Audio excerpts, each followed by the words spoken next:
I want to go quickly back to, I mean, not back to, but to Preston, who's been waiting a minute. Preston is a first time caller out of Los Angeles. Preston, welcome to the show. You're on the air. Hey, Jesse, how are you? All is well. Thanks for holding. Yeah, I just want to say thank you, first and foremost, because in the last 3 months of listening to you, my life has changed. I'm doing the silent prayer on an almost everyday basis. Right on. I forgave my parents. Um, this last week was especially hard in my life. 10 years ago, my brother was killed, and it's fractured our family. And I was able to, rebuild a really good relationship with my parents, which was very strained for a really long time. And it's helped me become a better man.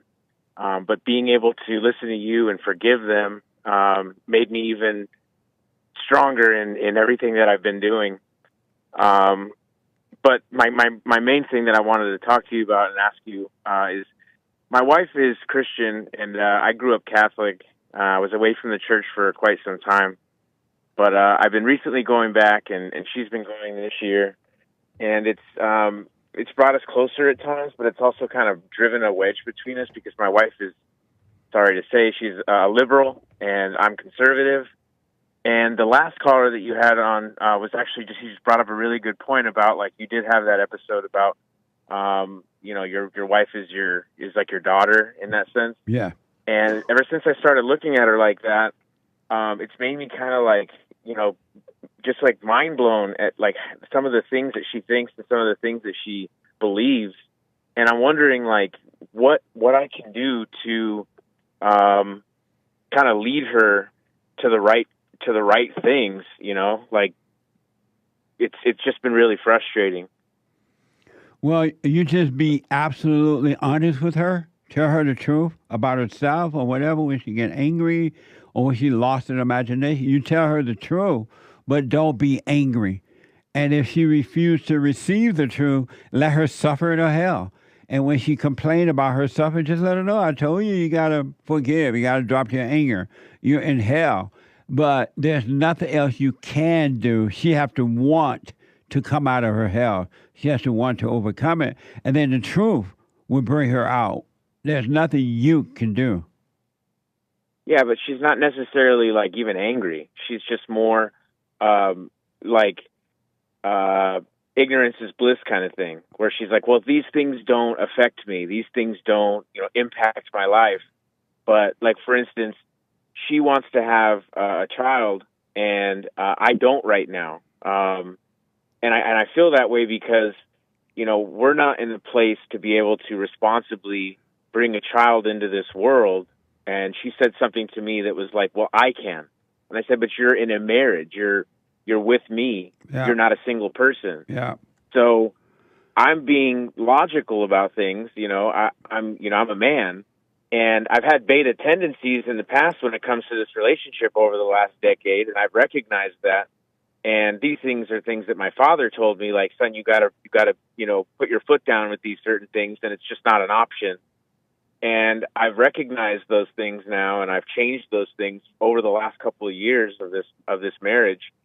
But it's like nothing I say gets through to her in terms of a logical thing. And I recognize that she's also a female, and she thinks with her feelings as opposed to like thinking with her mind. Well, she is I just don't know angry. what to do. She is angry. That's why she's illogical. She's living in her imagination. So she believing everything that's wrong because she's angry. She cannot see. Angry people cannot see. Even the Bible thumpers, they can't see because they're angry. They read the word and they're seeing things in the Bible that's not even there because they're living in their imagination. So your wife is angry. And what I would recommend is that you stop being angry and you're doing the right thing by not making a baby with her until you're ready, because if you do it and you're not ready for it, she may still do it anyway, but she's going to destroy your child and you by taking your child away from you. Yeah, that's what I'm afraid of. I mean, I grew up really well off. really great parents. Things were rocky and tumultuous at times of our lives, but like, whose life is perfect. But you did not But have really great parents. That's why you're lost. That's why you married the wrong woman. you think she's wrong? That she's the wrong person for me? Well, you married your mama. Mm. How so? Because you were angry at your mother and you become like what you hate and you become attracted to what you hate. And every woman that the man get involved with is his mother. And then and every woman the man get involved with is her father, weak, a mama's boy. Mm. Dang. But I mean, Why did you yeah, I get get it. married? Well, we had been together for quite some time, and we got through a really great amount of achievements together.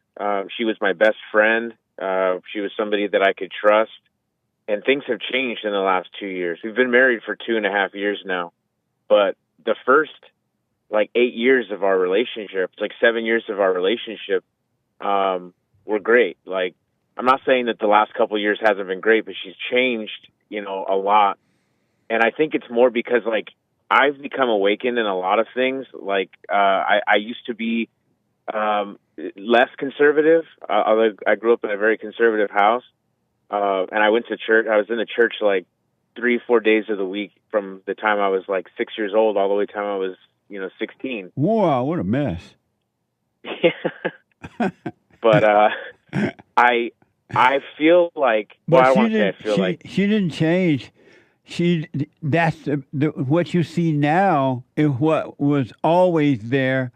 She just pretended to be the other thing so that she saw that what you needed in order to draw you in, and you pretended to be different because you were trying to draw her in, and now the other evil spirit is coming out of the both of you.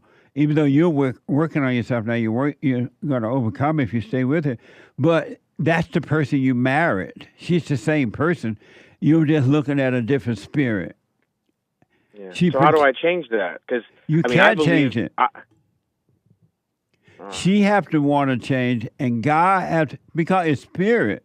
Her nature is that of evil. All human beings has an evil nature. That's why human beings are evil, and they cannot be trusted because their nature is evil. And you must be born again, and God will give you a new nature. There's nothing you can do about but point it out.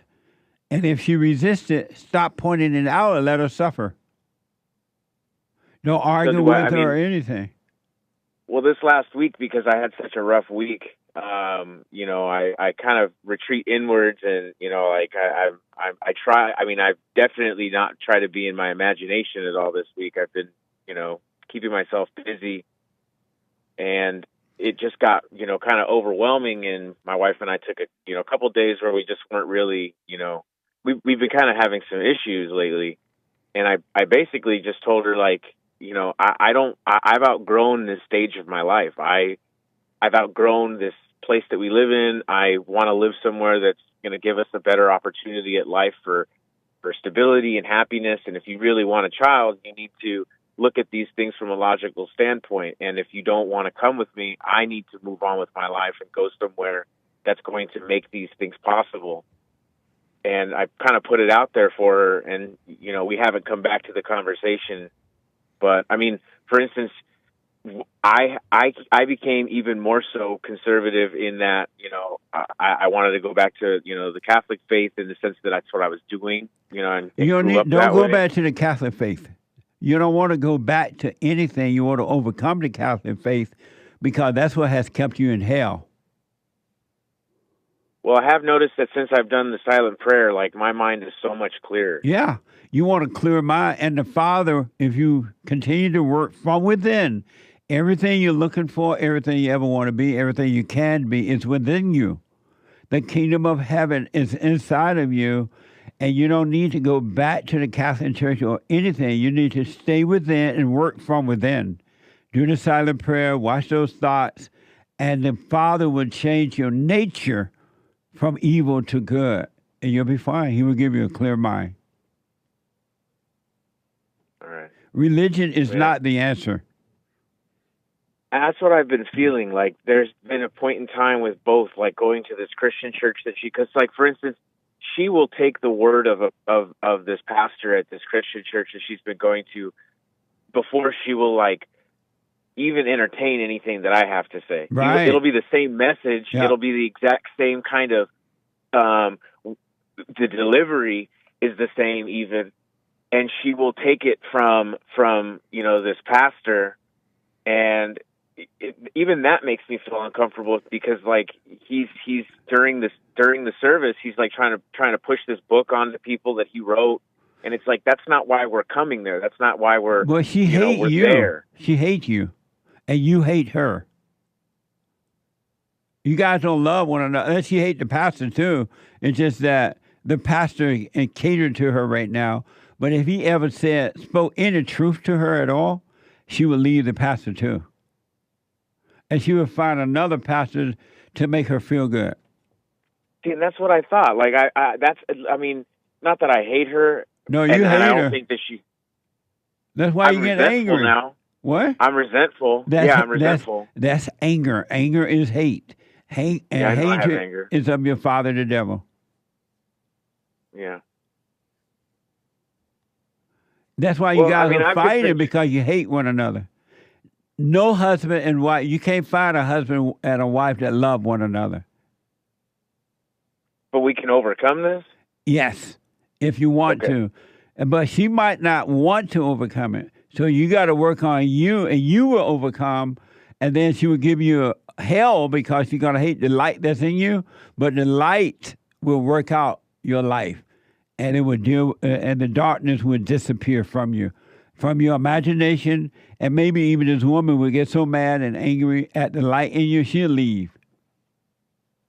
Well, that's what I'm trying to do, is in the sense that, like, I'm just letting go and letting God. Yes, absolutely. And that's why the silent prayer, I've even told her, I shared the silent prayer, your video with her, and I told her, like, try this. Like, it feels like it's breathing new life into me. Yes. Being able to, be so present that, like, I'm not worried about, like, even 5 minutes from now, I'm just in this moment. And because you're with God in the moment. When you're in the present, you're in the presence of God. God is with you.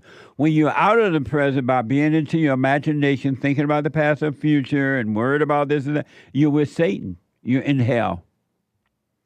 And that's how I feel. That's why I don't have to, like, I have a remote position right now, so I'm able to, like, 2 or 3 times a day do the silent prayer. So it's been, some days I'll do it once, other times I'll do it 3 times a day.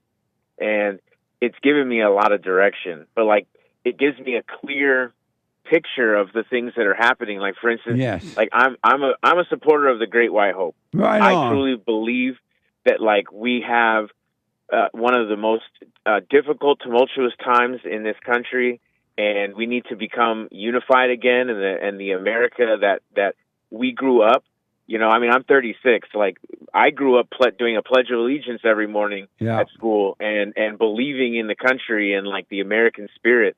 Well, let me tell you this because of time. You start doing the silent prayer, and then during the day, as you're doing, practice being present instead of being lost in your head. Don't worry about this woman. You tell her you're her husband, so you be honest with her that she's angry, she's evil, she needs to forgive her parents if you want to be free. And if she doesn't do it, just watch her suffer. And there's nothing you can do about it. Let her suffer. All right. Well, I feel like she suffers in anything that we talk about because, like, she doesn't believe in conservatism. She's, like, very closed-minded to a lot of those kinds of things. And I do start to see that it's, like, the anger in her that is, I don't want to say anger, but the way she's portraying herself. It's anger. Well, yeah, but it doesn't necessarily come out as anger is what I'm saying. It comes out as, like, closed off, which I understand is anger now. Yeah. But, yeah. It is anger. Thank you. And so stay with the silent prayer. One quick question. When you say your brother was killed or something, you said that, right? Yes. And you said it brought strife between your family? It was, it fractured our family. Why? In a lot of ways. Why did it do it, Um, period? why did it do it at all? Yeah. Well, my parents were in a tough time of their marriage, I think, and it pushed them even further away. My older siblings are quite a bit older than me. You know, like they're 13 and 11 years older than me, and my little brother and I, we're 3 years apart. So when he died, it made everyone feel kind of a lot further apart from each other. So for like 5 years or so, like there was like almost no family gatherings. And So they just used that as an excuse to continue Yes. hating one another as they were already doing. Yeah, I think that is the case. Yeah. And I've grown to see that. You know, I mean, I go to therapy, and I kind of work these things out. And You I've tell been a in woman place your in my life- problem? No, I see a man. Oh. What the? You probably know more than the therapist does now. Well, he's helped me a lot, and you know the thing he is, white? I don't necessarily. Yes. Oh. Well, yeah, he's white. I don't consider him like a therapist anymore. I consider him like a mentor, somebody that I can kind of talk to, and he can give me advice through his lens, because I know that I don't see everything. But what I've noticed is like I'm at a time of my life where like I have done work on myself for the last 10 years. I've been in therapy and doing the things that I'm supposed to have done. I went back to school. I've done things to help myself I've done things to put myself ahead of where I was yesterday. And I've done that every day for 10 years plus. Do you pay your mentor? I do. Why you pay your mentor if he's a mentor? Well, he's a therapist, but yeah. I mean, I have other people that I can talk to that I don't pay. Listen, let me tell you this. And stop looking outside. So some of these people don't know what they're doing. They don't know what they're telling you. They don't know unless somebody tell you, give you some practical advice on how to run your business and blah blah blah. You start looking within, and the Father will guide you. Okay. You have a teacher within you. Stop relying on the world so much. Okay. It's time to grow up. What the? Yeah, you're right. You're right. Is you white? I am mixed. So my dad is Puerto Rican and black. My mom's Italian, German, and Swedish. So I look white, though. No wonder. I look white. And Everybody want to pass I've had a weird for white. amount of people. Well, I mean, in Los Angeles, I've had a lot of people tell me, like, I'm white passing and stuff, and I don't understand. I grew up white. I grew up Italian. That's right. You better be white. More than anything else. But at the same time, my dad grew up in one of the roughest neighborhoods in one of the roughest cities, and he said, son, it doesn't matter what color you are. Treat people with respect and love. That's right. And you'll be fine. And I've never looked at things like that. That's why when I hear you say things about, like, black people or white people or things that it's just like, I understand there's differences between people, but I've never looked at people through the color of their skin or anything. I've just treated people with respect and love. And you always ask people, like, do you love this person? Do you love this people? I love black people. I love white people. I love Asian people, Hispanic people. I even love, like, the illegal aliens, anything like that. I don't have tolerance for certain things that they do, but I don't have hate for them. I don't have ill will. I got to run, man. But that I've worked. Do you love the Jews? You ain't mentioned the Jews. I love the Jews. Nice. I love everybody, Jesse. Right on. And you've helped teach me so much. And again, I know you talked to me about some things, and I'm going to call back again. But I appreciate you. Yeah, you changed my life in a lot of ways, and thank you. Yeah, call me again because I do want to ask you more about when your brother died and how that whole thing panned out. Okay, I will definitely do that, Jesse. You be blessed. All right. Stay with the silent prayer. Do not make a baby with this woman at this point. Wait and see, and you'll be fine. Heck no. Okay, that sounds good. Thanks, Jesse. All right, buddy.